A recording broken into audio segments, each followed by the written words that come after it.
Friends, आज हम लोग क्लास 11th का मात्रक और बीमा चैप्टर का लेक्चर नंबर 2 लेकर के आए हैं और ये चैप्टर आपके लिए फ्री है। और आइए हम लोग पढ़ते हैं। पिछले हम लेक्चर में पढ़े थे कि भौतिक राशियां 2 प्रकार की होती हैं। आज हम पढ़ेंगे कि मूल भौतिक राशियां किसे कहते हैं। मूल भौतिक राशियां क्या होती है? मूल भौतिक राशियां किसे कहते हैं? तो मूल भौतिक राशियां प्यारे बच्चों वो राशियां होती है जो स्वतंत्र होती है, जिनको मापना हो तो अगर लंबाई को मापेंगे तो उस मात्रक से द्रव्यमान को नहीं मापेंगे, जिस मात्रक से द्रव्यमान को मापेंगे उस समय को नहीं मापेंगे। ये स्वतंत्र राशियां होती हैं, इनका मात्रक भी स्वतंत्र होता है, इनकी संख्या 7 है। तो मूल भौतिक राशियां वे राशियां होती हैं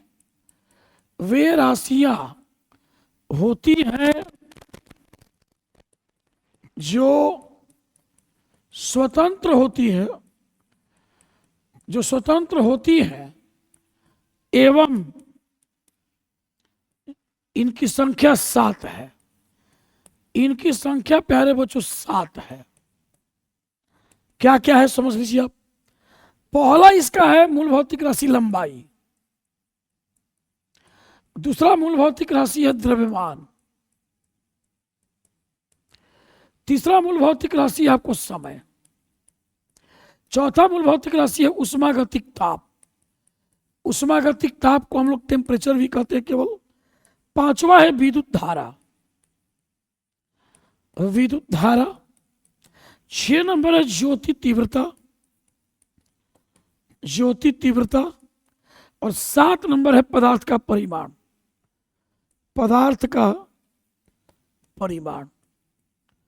ये 7 मूल भौतिक राशियां हैं। इनका नाम मूल राशि क्यों रखा गया? क्योंकि फिजिक्स में प्रत्येक भौतिक राशि को अगर मापना है आपको तो इन्हीं को पहले मापना पड़ेगा।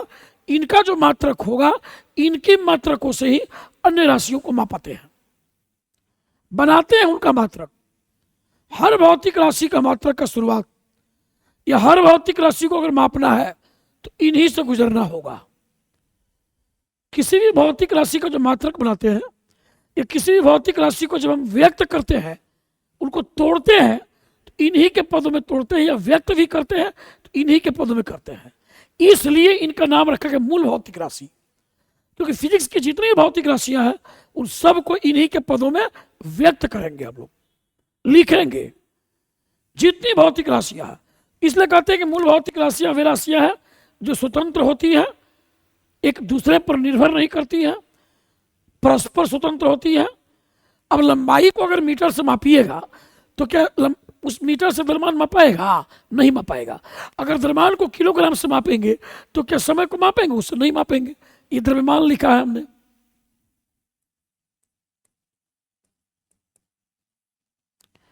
उसी तरह टेम्परेचर को जिस मात्रक से मापिएगा उसे हम किसी को नहीं माप पाएंगे। एक दूसरे से स्वतंत्र होती है, चाहे इनको मापना हो तो स्वतंत्र होती है, किसी भी तरह स्वतंत्र होती है। लंबाई को कभी भी द्रव्यमान से आप कनेक्ट नहीं कर सकते हैं। लंबाई से द्रव्यमान प्राप्त नहीं होगा, द्रव्यमान से समय प्राप्त नहीं होगा, समय से टेम्परेचर नहीं प्राप्त होगा, विद्युत धारा को इनमें से किसी से प्राप्त नहीं कर सकते हैं। इसलिए राशियां स्वतंत्र होती हैं, एक दूसरे पर डिपेंड नहीं करती है, और इनका जो मात्रक है वो भी स्वतंत्र होगा। इसका जो भी मात्रक होगा स्वतंत्र, इसका जो मात्रक स्वतंत्र, इसके मात्रक से इसको कोई लेना देना नहीं है, इसके मात्रक से इसको कोई लेना देना नहीं है। मतलब लंबाई का मात्रक अगर मीटर है तो उस मीटर से द्रव्यमान को नहीं मापेंगे। अगर द्रव्यमान का मात्रक किलोग्राम है उससे समय को नहीं मापेंगे। समय का मात्रक अगर सेकंड है उससे हम ताप को नहीं मापेंगे। ताप का मात्रक अगर केल्विन है उससे लंबाई नहीं मापेंगे। तो राशियां स्वतंत्र होती है। और किसी भी राशि को अगर मापना होगा ना, मापिएगा, चाल मापना हो, वेग मापना हो, त्वरण मापना हो, तो इन्हीं के मात्रकों का यूज करेंगे। इसलिए इनका नाम मूल भौतिक राशि रखा गया है। अब इनसे जो राशियां बनाई जाएंगी गुणा और भाग करके, अन्य राशियों को जो बनाएंगे उनको हम लोग कहते हैं व्युत्पन्न भौतिक राशि। तो आइए हम लोग समझते हैं व्युत्पन्न भौतिक राशि को। इसको पहले समझ लीजिएगा ढंग से एकदम, और आइए हम लोग समझते हैं व्युत्पन्न भौतिक राशि को। 2 नंबर है व्युत्पन्न भौतिक राशियां। व्युत्पन्न भौतिक राशियां, व्युत्पन्न भौतिक राशियां वे राशियां होती हैं जिन्हें मूल भौतिक राशियों के बीच गुणा और भाग करके बनाया जाता है। व्युत्पन्न भौतिक राशियां वे राशियां होती हैं, व्युत्पन्न भौतिक राशियां वे राशियां होती हैं, वे राशियां होती हैं जिन्हें मूल भौतिक राशियों के बीच, जिन्हें मूल भौतिक राशियों के बीच गुणा या भाग से बनाया जाता है, बनाया जाता है प्यारे बच्चों। जैसे हम आपको चाल दिखाते हैं, जैसे उदाहरण कौन है इसका, इसका उदाहरण हो जाएगा आपको व्युत्पन्न राशि के उदाहरण जो है, व्युत्पन्न राशि के उदाहरण देखिए कौन कौन है। व्युत्पन्न राशि के उदाहरण इसमें बेटा हो जाएगा चाल, वेग, त्वरण, बल, क्षेत्रफल, आयतन, जो है कार्य, ऊर्जा, शक्ति, जो है आपको दाब इत्यादि।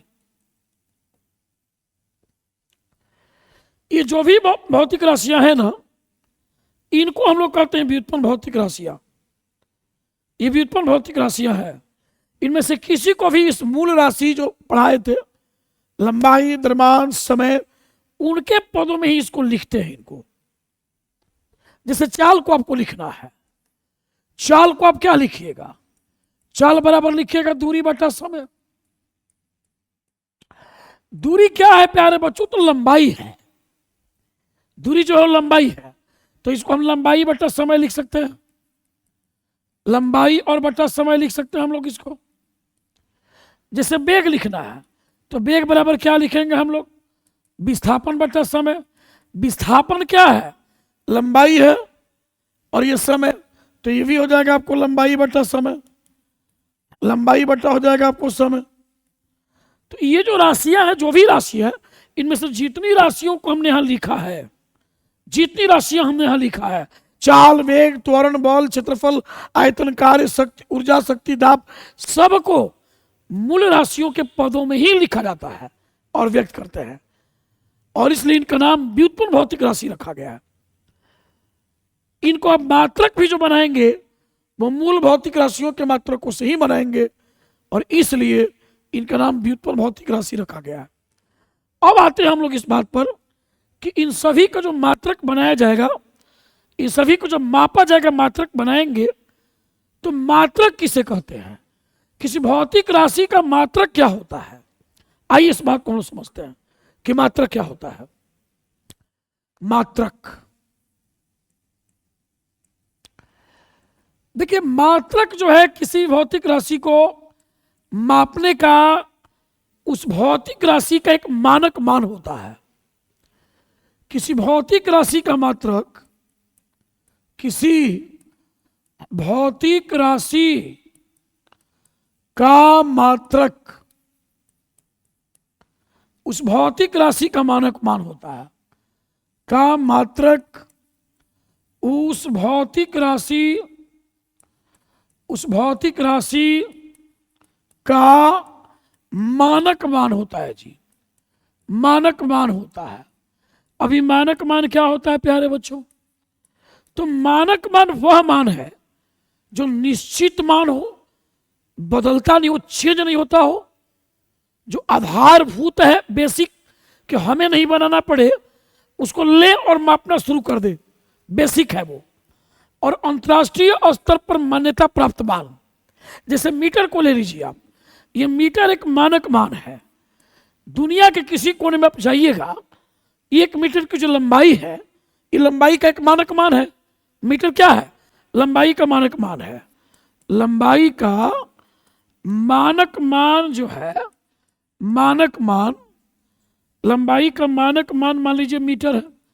तो ये जो मीटर है, ये मीटर की जो बात प्यारे बच्चों बोले, ये दुनिया के किसी कोने में आप जाइएगा कि 1 मीटर हमको कपड़ा दीजिए, 1 मीटर कुछ दीजिए, चाहे आप छपरा ले, पटना ले, पूर्णिया ले, कटिहार ले, गोपालगंज ले, बलिया ले, बनारस ले, चाहे आप इस भारत के किसी कोने में ले, 1 मीटर जो लंबाई होगा फिक्स होगा, निश्चित होगा, वो बदलेगा नहीं। और आपको हमको बनाना नहीं पड़ेगा, बना हुआ है, उसको उठाना है और माप देना है। जिसको उठाएं और माप दे उसको कहेंगे आधारभूत, बेसिक। और इंग्लैंड भी आप जाइएगा, आप अमेरिका में भी कहीं आप जाइए, आप इंग्लैंड जाइए, चाइना जाइए, दुनिया के किसी कोने में जाइए, तो 1 मीटर जो है ना, ये मीटर की बात है, ये मीटर आपको नहीं चेंज होगा और सब जगह मिलेगा ही। यानी मानक मान कौन मान होता है?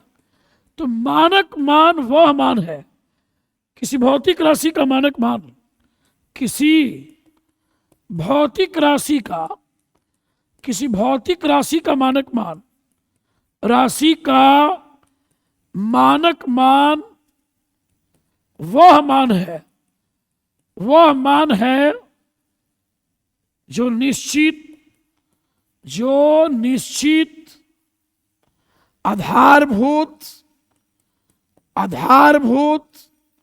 एवं अंतर्राष्ट्रीय स्तर पर, एवं अंतर्राष्ट्रीय स्तर पर मान्यता प्राप्त मान है, मान्यता प्राप्त मान है, मान होता है। दुनिया के किसी कोने में जाएंगे तो ये मान आपको मिलेगा। किसी भौतिक राशि का मानक मान वह मान है जो निश्चित मतलब बदलेगा नहीं, आधारभूत का मतलब हम बनाएंगे नहीं, बना हुआ है, यूज करेंगे, एवं अंतर्राष्ट्रीय स्तर पर मान्यता प्राप्त मान है। जैसे लंबाई का मानक मान मीटर है, द्रव्यमान का मानक मान किलोग्राम है, समय का मानक मान सेकंड है, विद्युत धारा का मानक मान एम्पियर है, टेम्परेचर का मानक मान केल्विन है। तो ये मानक मान है जो चेंज नहीं होता है, और उसी मानक मान को मात्रक कहते हैं। मात्रक को इकाई भी कहते हैं। इस मात्रक का दूसरा हिंदी जो है इकाई भी कहते हैं, मात्रक को इकाई भी कहते हैं, याद रखिए इस चीज को। तो अगले लेक्चर में बच्चों आते हैं फिर। थैंक यू बच्चों।